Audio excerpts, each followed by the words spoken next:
সুলতান নিজামুদ্দিন রহমতুল্লাহ আলাইহির সময়কালে এক হিন্দু সাধু বসবাস করতেন। তিনি এমন এক অভ্যাস করেছিলেন যে রোগীর ওপর দৃষ্টি দিলে রোগীর রোগ দূর হয়ে যেত। একবার সুলতান নিজামুদ্দিন রহমতুল্লাহ আলাইহির ভীষণ অসুখ হলো। তিনি মাঝে মাঝে অজ্ঞান হয়ে পড়তেন। জ্ঞান হওয়ার পর খাদেমগণ একবার বললেন, যদি অনুমতি দান করেন তবে অমুক হিন্দু সাধুর কাছে আপনাকে কাঁধে করে নিয়ে যায়, সে দৃষ্টির মাধ্যমে রোগ দূর করে। হজরত বললেন, সাবধান, এইরূপ করবে না, তাহলে লোকদের ইমানি আকিদা নষ্ট হয়ে যাবে। কিন্তু পীরের প্রতি মুরিদের মহব্বত হয়ে থাকে। সুলতান নিজামুদ্দিন যখন আবার বেহুশ হয়ে পড়লেন, তখন মুরিদগণ এত পেরেশান হয়ে পড়ল যে তাকে খাটে করে উঠিয়ে সাধুর বাড়িতে নিয়ে গেল এবং ভাবলেন এটা হজরতের ইচ্ছার বিরুদ্ধে হওয়ার ক্ষমা চেয়ে নেব। সাধু দেখলো এত বড় ব্যক্তিত্ব তার বাড়িতে এসেছে।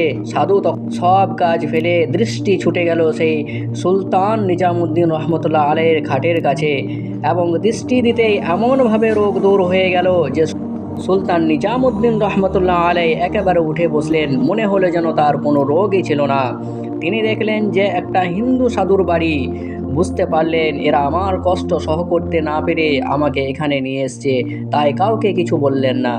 তিনি সাধুকে জিজ্ঞাসা করলেন, তোমার মধ্যে এই শক্তি কিসের প্রভাবে সৃষ্টি হয়েছে? কোন আমলের মাধ্যমে এই যোগ্যতা অর্জন করেছো, বলো দেখি।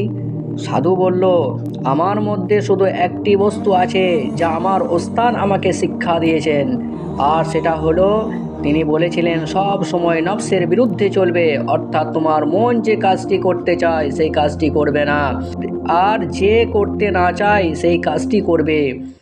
এই একটি মাত্র অভ্যাসের কারণে আমার নফসের এমন এক শক্তি সৃষ্টি হয়েছে যার কারণে আমি তাসাররুফ করে রোগ দূর করে দিতে পারি।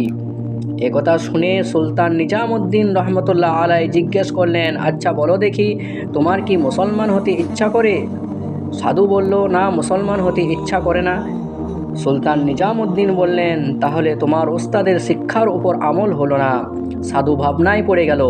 একথা শুনে হজরত সুলতান নিজামুদ্দিন রহমতুল্লাহ আলাইহি উপকারের বদলে উপকারীর জন্য দোয়া করতে লাগলেন, হে আল্লাহ, সে আমার উপকার করেছে, আমিও তার উপকার করতে চাই। সে আমার শরীরে রোগ দূর করেছে, আমি তার অন্তরে রুহানি রোগ কুফরি দূর করতে চাই, তুমি আমাকে সাহায্য করো।